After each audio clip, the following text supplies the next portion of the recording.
Nós poderíamos rapidamente só mostrar nossos rostos para que a gente possa se ver. Aí a Mitinha entrou, o Onofre está até. Ó, a Ana aí, ao lado livre, já mostrou o cachorro. E a Lígia. Eu convidei a prima da Cirlei, a Natália. Ela está lá em Minas, uma cidade chamada Rio Preto, perto do Rio de Janeiro. O Pierre, bom tê-los aí.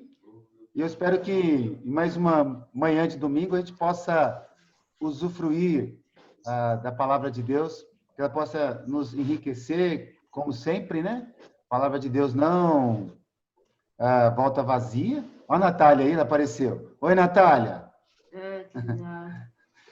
Então, espero que a gente possa, dentro do que vamos ouvir, tomar decisões que vão nos ajudar. Eu falei para que você pudesse, né? Lá no começo, se alguém não viu, se você puder pegar um caderno, seu caderno de tempo com Deus, ou um caderno, junto com uma caneta, um lápis, para você fazer algumas anotações. Já pegou aí? Mostra aí para mim. Eu tenho, até o Noah tem o dele aqui, ó, que é uma caderninha de devocional que a Alessandra fez. Aqui, ó, tem até nome aqui, ó, o negócio meio estilizado aqui. Não é fraco não, hein? Exatamente. Estilizado, personalizado. Até o Nicolas tem. Olha que bonito. Oh. Quem quiser, por acaso, pode conversar com a Alessandra. Hoje, nós vamos... Eu tenho como tema hoje... eu vou colocar para vocês o tema da nossa aula hoje, nossa pregação, administração. Amém. Então, nós vamos falar hoje, como eu já disse, sobre fé sadia, né? Entrando no mundo das escrituras, para a gente poder usufruir, mais uma vez, do que a Bíblia quer nos ensinar, nos inspirar e nos trazer mais para próximo de Deus, de um relacionamento mais íntimo com Cristo.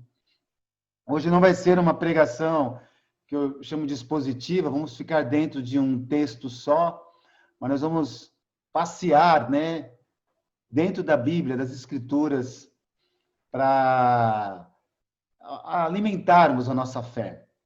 Então, a primeira coisa que eu queria trazer sobre fé sadia, como subtema, né, aqui,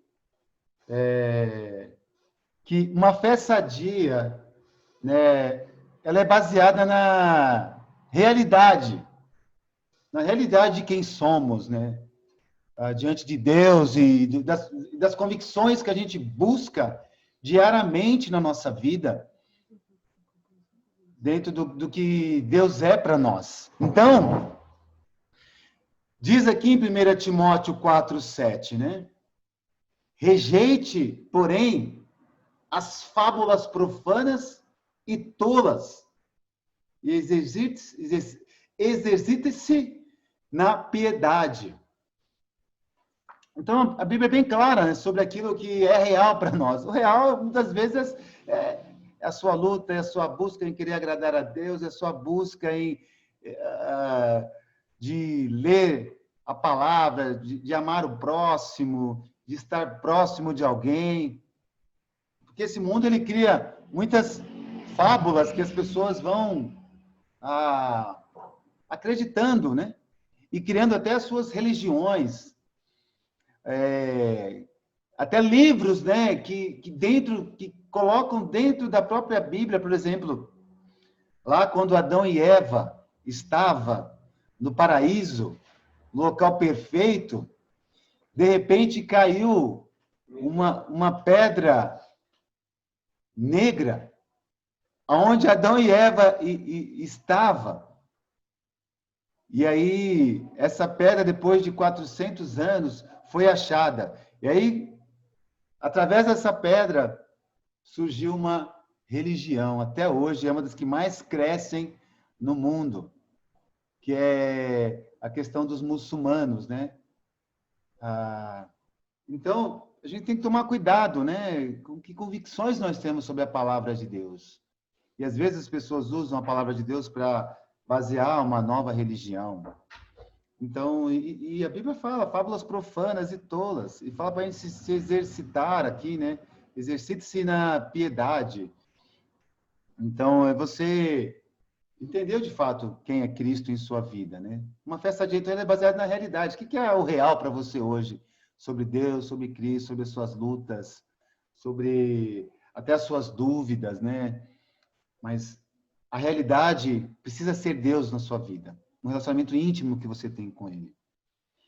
Outra coisa também que nos leva a pensar sobre ter uma fé sadia é para nós vivemos de fato o que a Bíblia nos ensina, a gente também precisa pensar como a gente se sente bem, né, com o que Deus é em nossas vidas.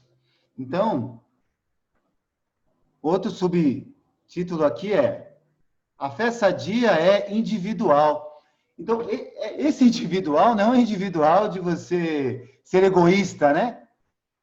De você, eu tenho aqui Deus comigo, eu já tenho a minha religião, né, não. Quem disse que eu tinha que ir para a igreja para conhecer Deus? Quem disse que a igreja é importante? Eu consigo ter Deus aqui na minha casa, eu consigo...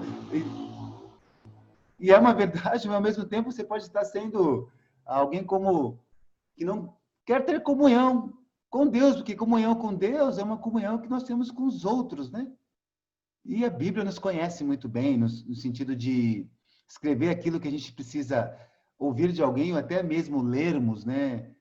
É uma voz, a Bíblia, né? Então, no Salmo 139, aí, do 1 ao 3, espero que você esteja anotando, a Bíblia diz assim: Senhor, tu me sondas e me conheces. Sabes quando me sento e quando me levanto. De longe percebes os meus pensamentos. Sabes muito bem quando trabalho e quando descanso. Todos os meus caminhos são bem conhecidos por ti. Se a gente se colocar diante do que a fé sadia individual, Deus esteve com você como um indivíduo ao seu lado em cada uma dessas coisas que você fez, né? Do momento que você se levantou, quando você começou a pensar, né, de fato, acordei, você começa a pensar nas coisas que você precisa fazer, Deus já percebia e percebes, né, os meus pensamentos, os seus pensamentos, ele sabe muito bem, ele está com você no seu trabalho, ele está com você no seu descanso, quer dizer, Deus não quer só que você trabalhe, né, ele quer que você também tenha o descanso. E ele diz, né, todos os seus caminhos aí são bem conhecidos por Deus. Todos. Seus pensamentos. O seu caminho, você sabe, você sempre faz o mesmo caminho para você ir trabalhar? Sempre. Você pega aquele ônibus, né? Com aquele número, com aquele nome que você precisa, você chega no seu trabalho, Deus faz o trajeto com você. Você chega no seu trabalho, Deus chega com você. Você vai lá fazer suas coisas, Deus está lá com você. Se por acaso você não está conseguindo ir trabalhar, ou talvez sem estar com o trabalho, Deus está ali com você no seu ambiente, onde você estiver. Porque ele fala que se você vai ao supermercado, se você vai na farmácia, se você vai a um parque, o que você desejar fazer, Deus está com você. E todos os caminhos são conhecidos por ti. Isso quer dizer, os caminhos que a gente escolhe podem ser caminhos que venham a agradar a Deus ou não. E Deus está lá, do seu lado. Por isso que a fé é individual. Você a fortalece sabendo que Deus te acompanha. Que Deus percebe até aquilo que você acha que ninguém sabe, que ninguém está ouvindo. Pensamentos são gritos para Deus, né? O que você estiver pensando, Deus está perfeitamente ouvindo. A fé sadia é individual, também no sentido de intimidade com Deus. De você ser íntimo de Deus. E a nossa intimidade com Deus faz nós, como cristãos, e até no desejo de ser, e no desejo de ajudar pessoas a se tornarem cristãs, a gente cria também intimidade com essas pessoas, uma intimidade espiritual, uma amizade que é regada pelo mesmo propósito de servirmos o mesmo Deus. Então, uma fé sadia é demais. Também uma fé sadia é concentrada em Deus. Tudo precisa ser voltado e concentrado em Deus. Porque Jesus, né, faziam muitas perguntas para ele e tentavam pegar Jesus em contradição, tentavam fazer diversas coisas. Jesus, ele responde aqui em uma dessas situações. Respondeu Jesus: ame o Senhor, o seu Deus, de todo o seu coração, de toda a sua alma e de todo o seu entendimento. Este é o primeiro e maior mandamento.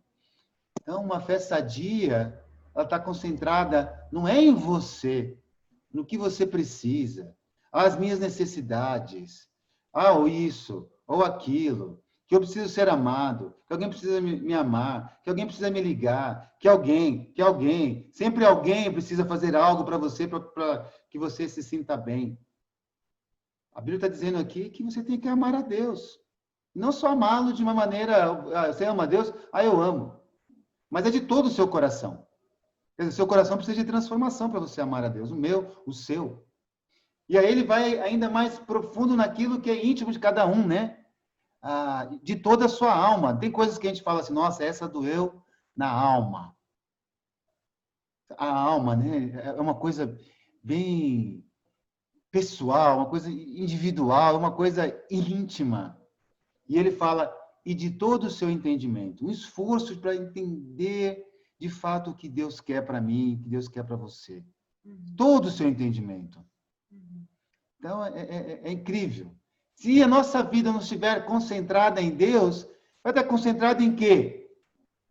Sempre nas suas necessidades, não na necessidade de que você precisa se esforçar para ter um relacionamento pessoal ali, individual e íntimo com Deus. Então, sempre vai ter alguma coisa que vai estar entre você e Deus, quando você pensa em você. Eu não gosto muito de mim, então eu preciso cuidar de mim. Eu preciso fazer isso em mim. Eu preciso daquilo em mim, para me sentir melhor comigo mesmo, né? Eu me amo, né? Então, como eu me amo muito, eu não consigo viver sem mim, então eu preciso cuidar de mim, para que assim, em mim, eu me sinta muito bem. Deus precisa ser o centro. A nossa vida precisa ser cristocêntrica, né? Jesus, o centro de todas as coisas. A sua família vai ganhar com isso, seus filhos vão ganhar com isso, o seu lar, no seu trabalho. Porque ele fala que este é o primeiro e maior mandamento. Qual que é o primeiro e maior mandamento para você, né? Não podemos ter mandamentos egoístas.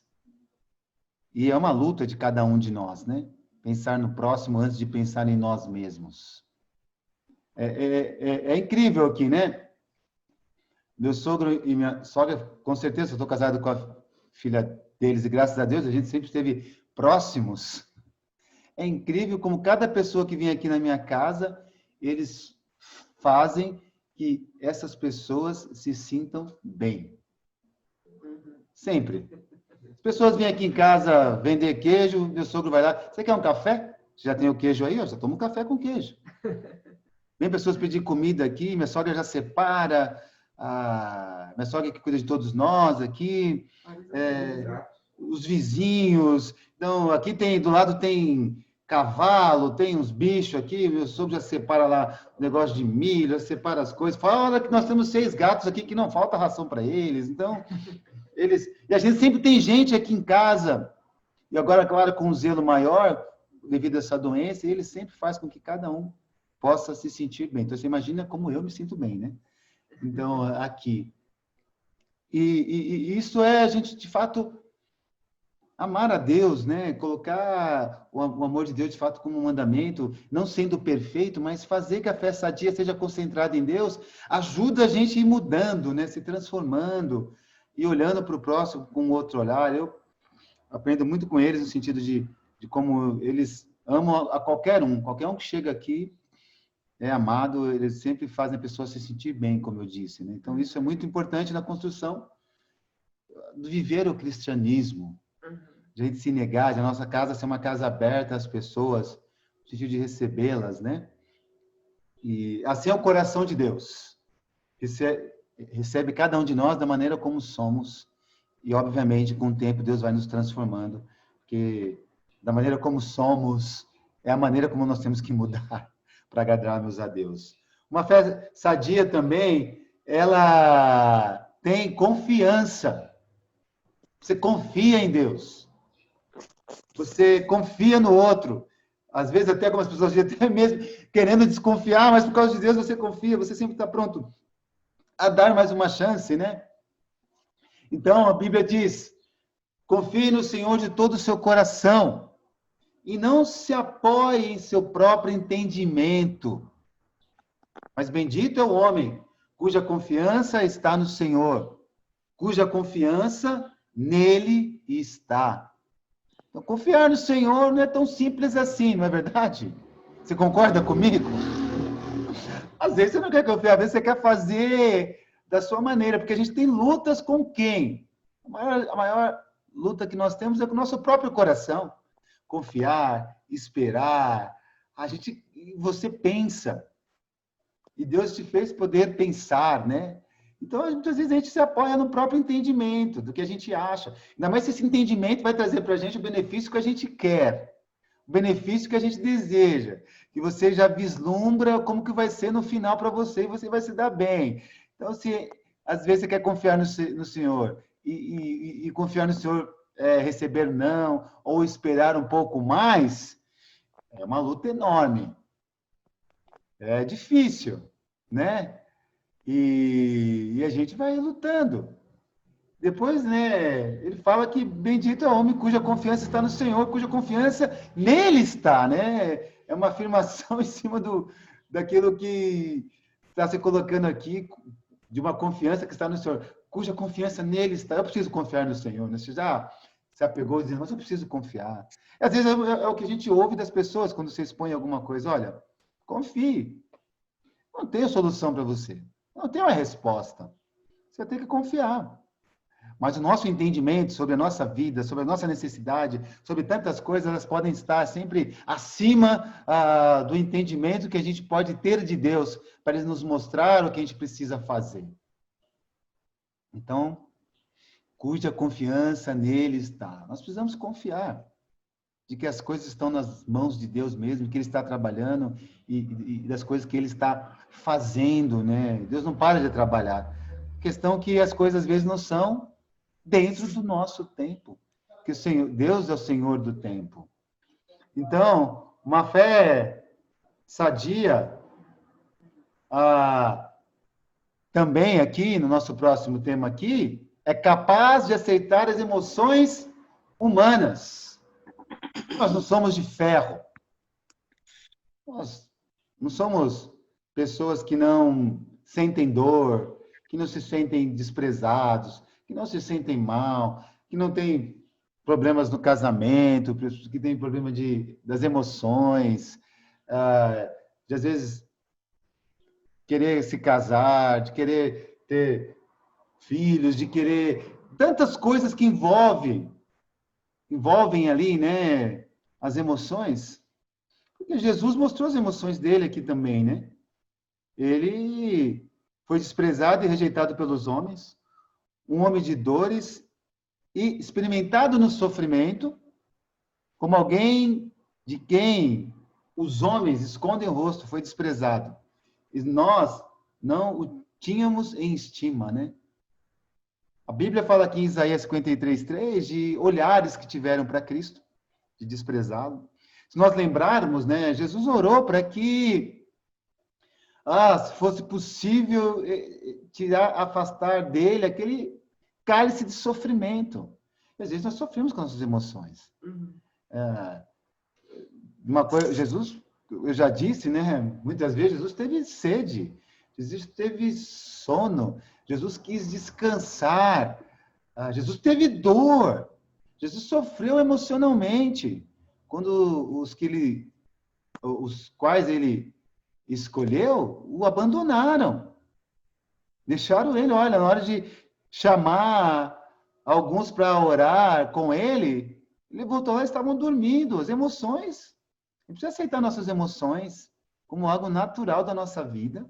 Só que a gente tem que levar essas emoções para Deus e não deixar que elas nos dominem de uma maneira até que você fique depressivo e não consiga sair daquilo.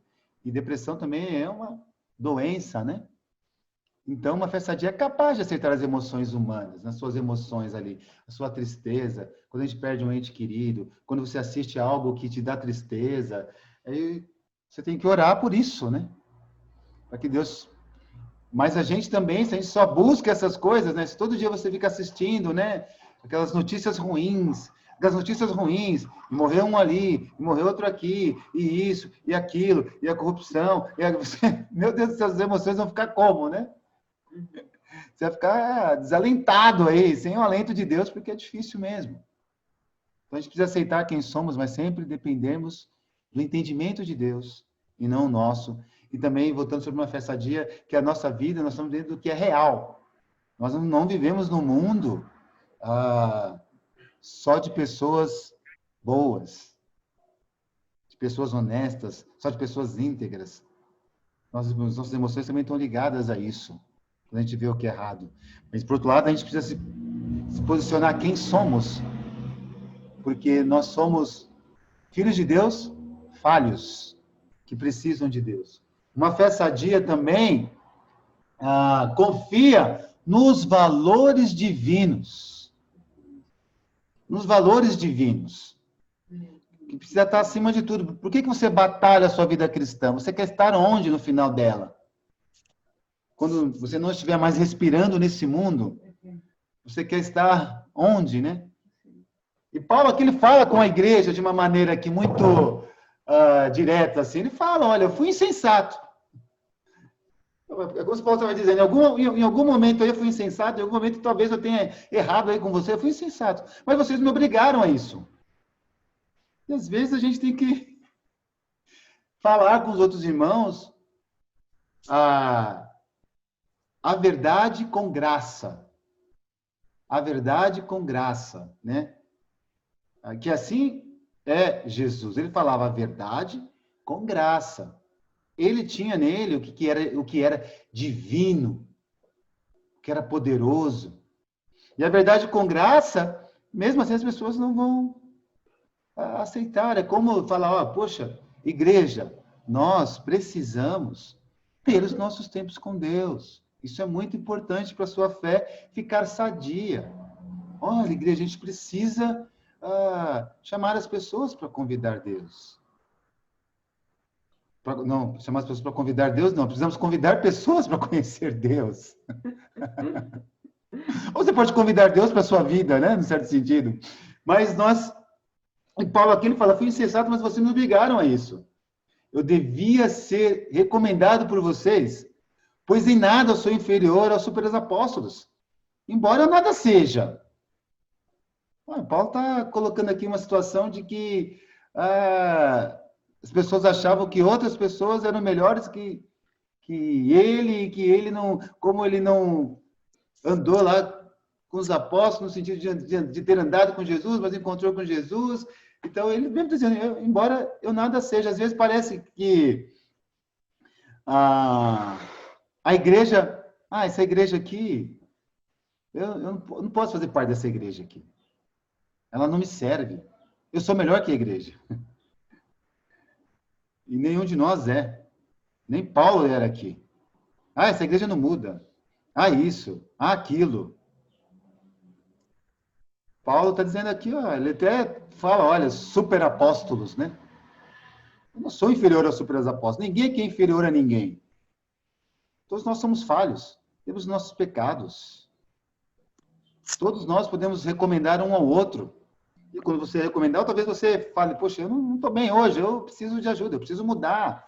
Mas nós precisamos nos sentir, cada um de nós, parte da igreja e do mesmo barco que todos nós estamos remando. Alguns ali com mais firmeza, outros lutando um pouco, mas remando, buscando ajuda.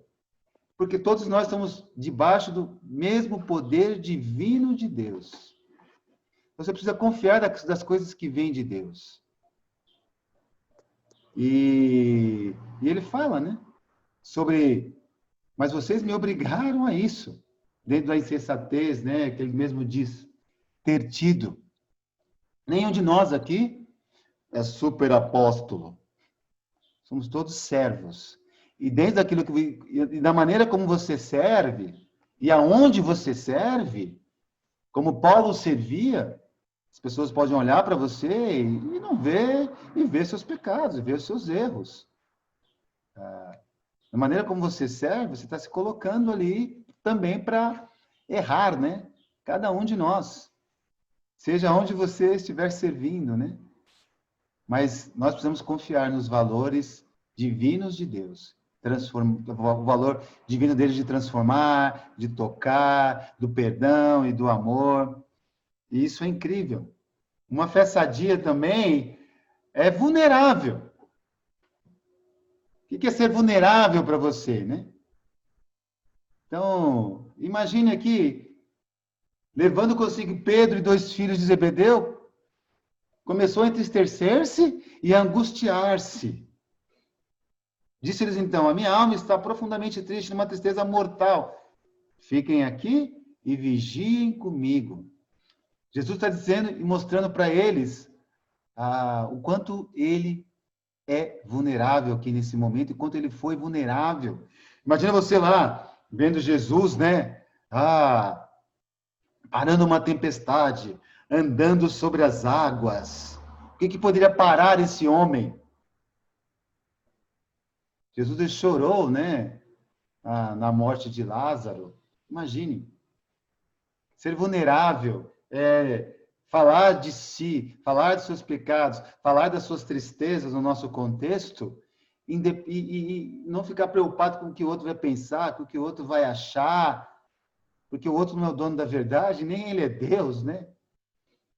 Para, de fato, te dar o perdão perfeito, e o que ele pode fazer é te ajudar, você, junto com ele, vencerem aquilo que pode ser uma luta para você e um pecado. Mas Jesus se mostrou aqui vulnerável. Você tem conseguido ser vulnerável com alguém, confiado em alguém por causa do poder divino que Deus tem nos dado, de uma fé sadia, para você construir com alguém uma intimidade de amizade, confiança, que você não quer largar. Poxa, nós precisamos uns dos outros. A igreja é assim, se queremos ter comunhão, o que é comunhão, né? Estar com o outro. Não é se isolar, né? Não é só cuidar da própria vida, mas é você ser vulnerável, falar de você, da sua intimidade, criar relacionamentos profundos de confiança, onde outra pessoa vai poder entrar na sua vida, você sabe que é sua amiga, é pela amizade que você construiu, não é pelo julgamento que ela possa fazer sobre você ou sobre o seu pecado. Mas Jesus aqui, ele disse algo, a gente já falou sobre alma, né? Minha alma, ele está falando, está profundamente triste. Não era uma tristeza qualquer, ele falou que uma tristeza mortal. Já se sentiu assim, né? Uma tristeza mortal? Tipo, nossa, estou quase sem vida. Mas ele pediu ajuda. Fiquem aqui e vigiem comigo. Imagina, Cristo pedindo para que pessoas estivessem com ele, para vigiar junto dele ali, né? Vigiem comigo. Olha, eu preciso de vocês agora, nesse momento. Nas nossas lutas, nos nossos conflitos, seja quem for, é isso que temos que fazer, chamar pessoas para perto e falar, olha, vigie comigo, ore por isso, ore por aquilo. Tem acontecido isso no meu casamento, tem acontecido isso no meu trabalho lá, tem acontecido isso no meu dia a dia que ninguém vê, tem acontecido aquilo, e eu preciso das orações, eu estou triste com isso. Eu quero vencer isso. Não quero me mostrar como alguém autossuficiente. Então, é muito importante a gente ser vulnerável. E o fato de ser vulnerável, né, não é só ser aberto, né? Você pode ser aberto. Oh, nossa, essa pessoa aí, ela é aberta. Ela, se você falar, ela fala. Ela não esconde nada. Isso é ótimo. Ser aberto não é ficar lá convivendo com o pecado e sempre falando dele só porque você é aberto. Ser aberto e ser vulnerável é falar do pecado e lidar com ele, né? Tratá-lo. não querer cometer mais, né? Mas aqui Jesus trouxe pessoas para perto dele, para dar a ele as forças. Imagina, será que Jesus precisava de alguém para dar forças a ele?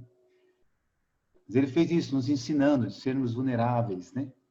E uma fé sadia também não é defensiva nem julgadora. Porque a Bíblia fala que há apenas um legislador e juiz, aquele que pode salvar e destruir. Mas quem é você para julgar o seu próximo? Quer dizer, uma fé sadia não é defensiva nem julgadora, porque quando se é vulnerável, quando se é aberto, eu não posso estar diante do outro porque eu vou ser julgado, mas porque eu vou ser ajudado. Às vezes nós temos vergonha, né, de expor, né, as nossas vidas, né, diante de uma outra pessoa. E aí você fica ali, falar para essa pessoa, falar para aquela, e essa pessoa vai só fazer isso, vai fazer aquilo, não vai derramar graça, misericórdia e compaixão, você vai querer mostrar. A Bíblia fala que há apenas um legislador aqui e juiz. Aquele que pode salvar e destruir. Você pode escolher querer se salvar em Cristo ou se destruir, né? Mas a gente, às vezes, é defensivo, porque a gente já rotula a maneira que o outro é. Você não confia. E você, muitas vezes, não se coloca também para ajudar. Porque, como você sabe como o outro é. Se eu for falar com ele, ou se eu for falar com ela, isso chama-se falta de amor. Isso chama-se também omissão, egoísmo. Se a gente vê o pecado no outro e se a gente ama, a gente precisa falar, a gente precisa amar, a gente precisa ajudar. Como o outro vai receber, não sabemos, mas não podemos ver e simplesmente. Sabe por quê? A sua consciência precisa ser de quem é o juiz e quem pode salvar. Não é porque você falou, ou porque você até estudou a Bíblia com as pessoas, que isso vai trazer salvação a ela. Mas como é que ela vai responder as coisas com Deus, e isso pode dar salvação a ela. Então, precisamos ser simples, objetivos e com o coração totalmente disponível para amar. Uma fé sadia também, ela respeita os outros, tá bom? Tá faltando um S aí, mas é respeita os outros. Então, a Bíblia diz: não façam por ambição egoísta ou por vaidade, mas, humildemente, considere os outros superiores a vocês mesmos. Como que é isso para você, né? Como que é isso para nós? É simples assim? Considerar os outros superiores a você mesmo. Como que é, né? O casamento, quem é o mais importante? Sou eu? Não, é minha esposa, é para minha esposa. Sou eu. O outro, né? Então seria uma coisa assim, né? Até brincando, assim, seria, querida, deixa eu te servir. Ela fala, não, deixa que eu te sirvo. Não, querida, deixa eu. Não, mas eu quero te servir. Ia ficar lá o dia todo lá falando isso, ninguém ia servir ninguém, sabe? Mas a Bíblia sempre nos desafia, não façam por ambição egoísta, né? Quer dizer, fazer para receber, ou fazer porque está pensando como, ou para mostrar para o outro que você serve, ou por vaidade, eu sou um servo mesmo, eu sirvo, eu faço tudo. Não, mas a Bíblia entra em nossos corações de sermos iguais a Cristo, né?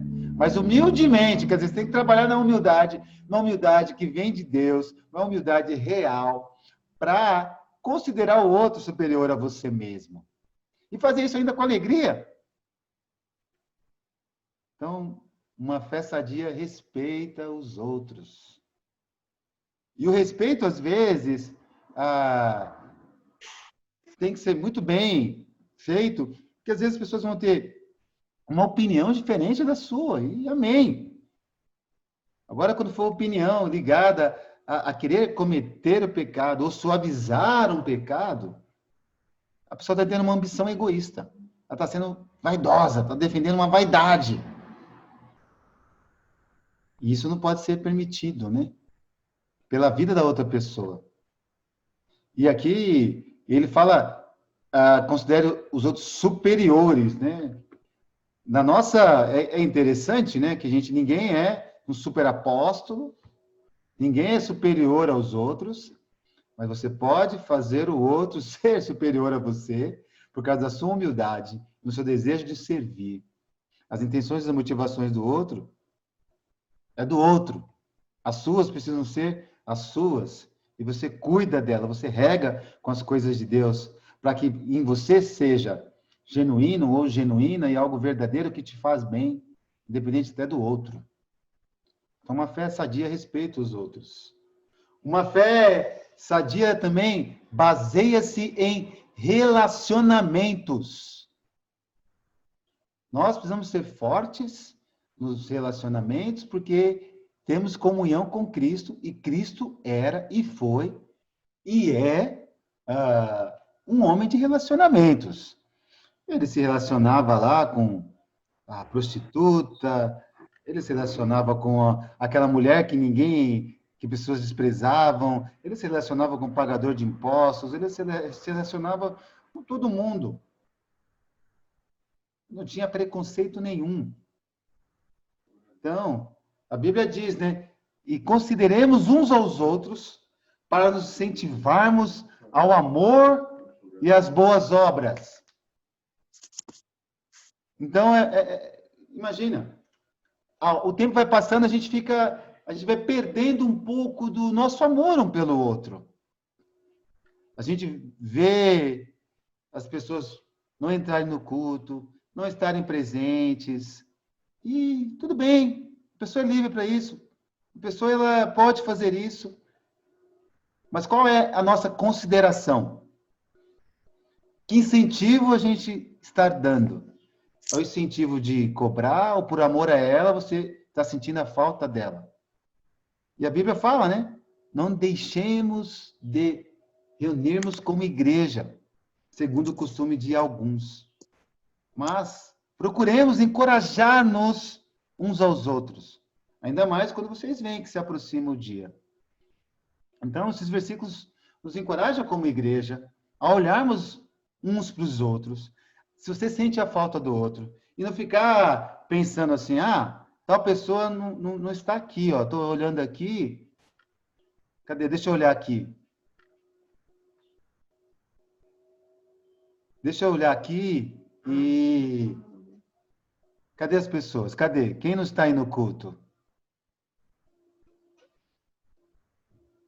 Cadê todo mundo aqui na tela? Põe aí, querida. Aí você começa a olhar aqui e você pensa, quem está faltando? Olhe para a sua tela e veja quem está faltando no culto hoje. As pessoas podem ter as suas razões, seus motivos, mas por amor a ela, por considerá-la, você pode perguntar a ela, poxa, o que aconteceu? Não te vi lá no culto hoje de manhã, lá. Não vi você lá. E as pessoas vão falar o que elas têm, o que aconteceu, e você vai encorajá-la. Se você está gostando do que você está aprendendo, como você vai encorajá-la? Nossa, olha aqui, ó, olha o que eu aprendi hoje, olha o que eu anotei. Assista lá o culto, tem lá no YouTube, sempre abaixa, vai lá, assiste, foi incrível. Ou a gente ouve, você sente do que a pessoa fez, tem alguma coisa a ver com o coração dela que não está muito bom, você fala, tá bom. Se a gente quer encorajar uns aos outros, a gente precisa chamá-las para Cristo. Não é só para estar no culto, é chamar para Cristo. Para estar presente ali, para participar da nossa comunhão. Isso faz parte de uma fé sadia. Sabe por que você faz isso? Não porque você está cobrando apenas, né? Ou porque alguém pediu para você fazer isso, você está ouvindo isso, para você fazer isso. É porque você ama. Você notou a falta daquela pessoa. Você vai lá e chama a pessoa. O que você fez no domingo de manhã? Eu fui trabalhar. Então assista à tarde. Chamar a pessoa para Cristo. Uma fé sadia, ela também, continuando aqui os nossos subtemas de fé sadia. Então, essas escrituras que nós acabamos de ler, elas são bem claras, né? E, afinal de contas, o dia se aproxima e não sabemos como. Uma fé sadia está em constante crescimento. Olha só, observe aí, se você está podendo ter a imagem, essa planta, né? Imagine, né? Aqui em casa, a minha sogra plantou diversas coisas aqui. Inclusive uma árvore de jabuticaba. É isso, né? Jabuticaba? Jabuticabeira aqui, né? E aí agora eu vou lá direto na árvore e como. E outras coisas, né? Estou esperando aparecer o limão e isso, aqui, e outras plantas que não são comestíveis, então não vou comê-las, né? Então, tem tomate, tomatinho aqui, já pega ali no quintal, já põe na salada. A sua fé, a gente tem que observar, se a nossa fé está em crescimento. E como isso? Você está amadurecendo com Deus, você está amadurecendo no relacionamento com as pessoas. Porque a Bíblia nos chama a isso, né? Cresçam, porém, na graça e no conhecimento de nosso Senhor e Salvador Jesus Cristo. No que nós temos que crescer? É bom crescermos nos nossos relacionamentos. É bom crescermos na vida, é bom você crescer. Ganhar seu dinheiro, a ser promovido no seu trabalho, crescer nas coisas que você investe, nos seus sonhos. Todas essas coisas são ótimas. Mas a Bíblia também nos chama a crescermos a nossa fé. E isso vai fazer, se você cresce em todas essas coisas, se você cresce em Cristo, e se você cresce na sua vida, você vai ver como você vai ter uma vida sadia, no seu trabalho, no seu crescimento, em ganhar o seu dinheiro, em ajudar outras pessoas. Porque, no final das contas, ele fala que a Ele seja a glória agora e para sempre. Amém. Temos que crescer na fé. Crescer, de fato, não é na fé. E, às vezes, a nossa fé, e hoje a fé é muito voltada só para você tenha crescida só na fé de ter coisas, né? De ganhar coisas. De fé de que você vai conseguir coisas materiais. Nós temos que crescer numa fé de domínio, de ter domínio próprio, de amar, de respeitar, de colocar o próximo em primeiro lugar. Isso é crescimento também. Crescer na graça, né? Na misericórdia, na compaixão, como eu disse, no domínio próprio, na paciência, no discernimento, na busca da dependência em Deus. Isso é ter uma fé sadia, que está em constante crescimento. Se você está há um mês, há um ano, há 10 anos, há 20 anos, há 25 anos, eu conversei com um amigo que ele tem mais de 30 anos na fé, a fé dele tem que estar em crescimento sempre. Não estagna, né? Não para. Sempre em crescimento. Então, isso é muito importante para a nossa fé, para crescermos no que precisamos com Deus. A fé sadia é livre para servir. Irmãos, vocês foram chamados para a liberdade, mas não use a liberdade para dar ocasião à vontade da carne. Ao contrário, sirvam uns aos outros mediante o amor. Servir e servir com alegria, né? Servir ninguém... Eu quis colocar algumas coisas aqui, ó, das crianças, da limpeza, de quem prega, de quem canta, ou de quem cuida dos jovens, dos solteiros. Essas pessoas não são mais importantes que as outras, porque elas servem nessas áreas. E se você serve, se você se colocou para servir, você também tem que estar com o coração disponível de que nem todos vão estar de acordo com a maneira como você serve às vezes, não é verdade? Mas você tem que estar ali, você quer servir, faça com alegria. Quando a gente não está servindo a Deus, porque você é livre, você pode estar usando a sua liberdade para fazer as coisas da vontade da carne, alimentando ela. Quando você não está preocupado com quem eu posso estudar a Bíblia, com quem eu posso ligar e ver como a pessoa está, quem eu possa amar, ou ter meu tempo de família, ou estar com meu marido, ou estar um pouco com os meus filhos, ou estar com a família em si. Sempre há algo que a gente pode estar fazendo para nos proteger de uma falsa liberdade que às vezes a gente acha que a gente tem, e aí você começa a querer assistir coisas que não edificam o seu lar, que não edificam a você mesmo, que não edificam os seus filhos. É interessante que uma vez um padre, ele colocou cenas de novelas, assim, que ele escolheu, aquelas cenas piores possíveis que você possa imaginar, numa missa. Ele colocou lá coisas reprováveis por Deus. E todo mundo ficou escandalizado. As pessoas ficaram escandalizadas. Nossa, como é que pode trazer isso para dentro do templo, numa missa? E o padre disse o seguinte: olha só, eu coloco aqui dentro da igreja e vocês acham um escândalo, mas você leva isso para dentro da sua casa. Essa pornografia, essas mentiras, essas coisas imorais, você permite estar dentro da sua casa, na sua internet, na sua televisão, no seu celular. Você permite isso ter lá.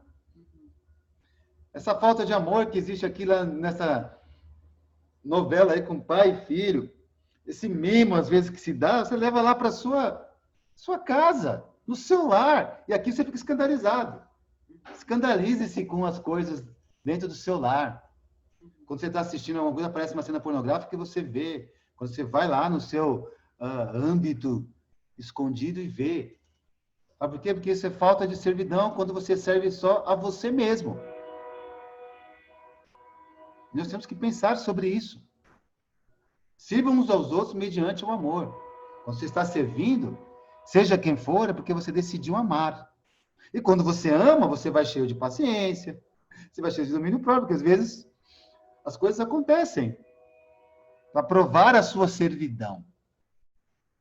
É muito importante a gente pensar quanto a minha fé é sadia no querer ser livre para servir. A fé sadia também, ela está satisfeita. Você está servindo, você está dando o seu melhor e se sentindo sem culpa, né? Que às vezes a gente se enche de culpa. A Bíblia diz: conserve-se livres do amor ao dinheiro e contente-se com o que vocês têm. Porque Deus mesmo disse: nunca o deixarei, nunca o abandonarei. Quem de nós não gostaria de ter um pouco mais de dinheiro? Ou muito dinheiro? Eu gostaria. Mas isso não pode ser o que me domina. Não pode ser o centro da minha vida. Ele é necessário. Todos nós precisamos. Não vamos ser tolos, né? Todos nós precisamos. Mas nós não estamos aqui na campanha da prosperidade. Nós estamos aqui na campanha de prosperarmos com Deus, que faz parte também você ser abençoado até com o próprio dinheiro. Mas a primeira coisa que a gente precisa estar satisfeito é com aquilo que nós já temos. E não deixar se escravizar pelo aquilo que não temos, ou que você deseja ter tanto, e que às vezes nem vai te ajudar, e às vezes nem é necessário. E confiarmos. Que a Bíblia está nos dizendo que nunca o deixarei, nunca o abandonarei. Já sentiu assim, com essas lutas? Eu já. Parece que Deus às vezes nos deixou ou nos abandonou quando as coisas não acontecem da maneira como gostaríamos, né? Mas uma fé sadia, ela está satisfeita. Você está satisfeito? E naquilo que você não está satisfeito, procure em Deus estar satisfeito. Isso faz parte de ter uma fé sadia. Quem não gostaria de estar aqui nessa foto aí, com essa mulher, nesse local aí, de fundo, aquele mar, ainda mais agora, né? Respirando aquele mar, nossa, aquela brisa, aquele sol entrando aí no seu corpo, você colocando esse sorriso, essa pessoa não tem nada de cara de pobre, né? Parece que não está faltando nada para ela. Não é assim que a imagem passa? Às vezes a gente passa uma imagem assim, que parece que nada está faltando. E às vezes nos falta Deus. Nas coisas mínimas, né? E nas coisas maiores. Também uma fé sadia, ela é equilibrada. É bom reter uma coisa e não abrir mão da outra, pois quem teme a Deus evitará ambos os extremos, né? É bom a gente reter algumas coisas assim, né? Para nós. E não abrir mão de outras. Às vezes você não pode abrir mão das suas convicções. De quem você é com Deus, do amor de Deus pela sua vida. De quanto você é especial para Deus. De quanto Deus te ama. Para que os pensamentos destrutivos não entrem na sua mente e te controlem de uma maneira negativa. A ponto de você não conseguir nem se mexer ou sonhar com a vida. e as coisas que a gente, às vezes, perde na vida, né? Eu lembro, estava conversando com a minha esposa ontem, falei, nossa, quando minha mãe se foi, parece que eu acho que esse buraco nunca vai ser preenchido, mas não posso deixar isso crescer dentro de mim, porque eu tenho pessoas especiais ao meu lado também, que me amam, que cuidam de mim. E a gente tem essas coisas assim, né? E se a gente deixa crescer, nos domina e nos escraviza. Porque fala, porque, pois, quem teme a Deus evitará ambos os extremos, né? Uma fé sadia é equilibrada, e é difícil, às vezes, encontrar o equilíbrio na vida cristã, né? Ficar ali sempre animado, em certo sentido, sempre grato. Temos que encontrar equilíbrio. Às vezes você não vai estar tão animado, você não vai estar tão grato, mas Deus te dá o equilíbrio, sempre você voltar a ficar ali equilibrado nas coisas de Deus, com o que Deus tem te dado. Então, é bom reter uma coisa, né? Vamos sempre tentar reter o que é bom. E não abrir mão de algumas coisas que você tem construído na sua família, que você tem construído no seu casamento, que você tem construído individualmente como um discípulo de Jesus, como uma pessoa que ama a Deus, todos aqueles estudos que você um dia fizeram com você, que você fez com as pessoas. O temor a Deus não é um temor de medo aqui, né? Se eu errar, um raio vai cair sobre mim, né? Mas é de você evitar as coisas erradas, evitar ambos, a gente ser muito extremista, né? Nada, não é bom, mas a gente derramar a graça e ser maleável no sentido não para pecar, mas maleável para amar, né? Para receber o outro. Então, uma fé sadia e equilibrada e também uma fé sadia é amorosa, é muito amorosa, porque você ama o seu inimigo, você busca tentar amar aí quem está do seu lado, pai, mãe, esposo, os filhos, os vizinhos. Eu lembro que eu e minha esposa mudamos para cá e começamos a fazer amizade com os vizinhos. Fomos até na casa de alguns vizinhos, aí um vizinho que a gente fez muita amizade, ele mudou e vendeu a casa, trocou uma casa por um apartamento, aí mudou-se os vizinhos novos para cá. E nós vimos os vizinhos novos, ficamos animados. Nossa, vizinhos novos, vamos lá conhecê-los. Nós estávamos indo de carro, fizemos aqui um retorninho e chegamos perto dos vizinhos novos e falamos: oi, tudo bem? Olha, eram amigos nossos que moravam aí nessa casa. Quer dizer, se vocês quiserem ser amigos, estava dizendo para eles, se vocês quiserem, podemos fazer uma amizade também. Eles só fizeram assim para a gente, assim, ó.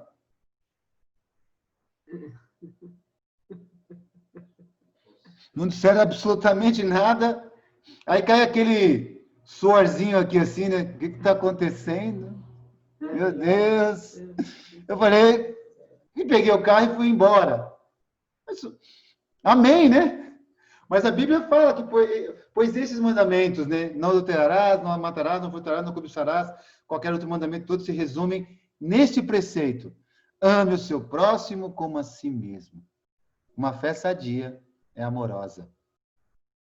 Como eu já disse, você já ouviu, independente da escolha do outro, nós precisamos amar o próximo como a si mesmo.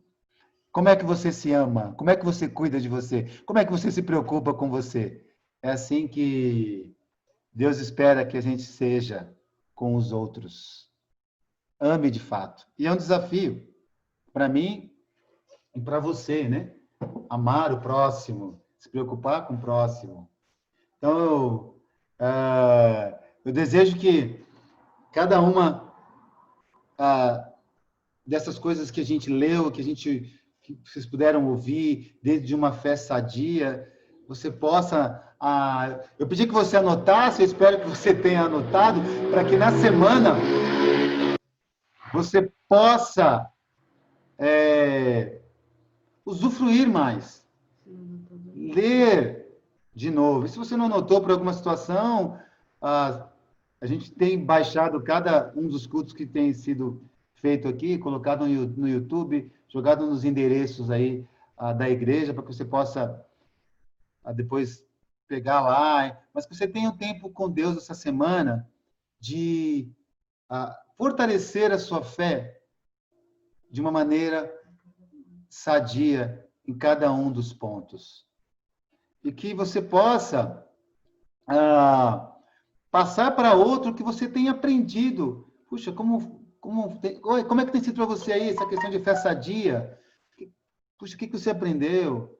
Como é que foi? Qual é o ponto que você acha que é fraco para você, que você precisa fortalecer, que você precisa se alimentar mais, né? No que eu posso te ajudar? Para mim é difícil isso aqui, ou para outro é difícil aquilo ali. E a gente ser uma igreja que cresce numa comunhão, porque tem Cristo como a nossa busca em comum. Que ele é cristocêntrico, então ele está no centro de todas as coisas para nós. Tudo se volta para ele, somente a ele, e queremos adorar a ele. Amém? Como eu disse, eu espero que possa ter te ajudado, desafiado seu coração de uma maneira sadia, ou de uma maneira mais forte, talvez, mas que tenha te ajudado para a honra e glória do nosso Deus. Que Deus, ele é bom demais. Muito obrigado por cada um aqui estar presente e como igreja, usufruirmos do que Deus tem nos dado durante muitos anos. E alguns, pouco mais, como alguns cristãos novos, que são muito especiais. Amém. Toda a honra seja dada ao nosso Deus.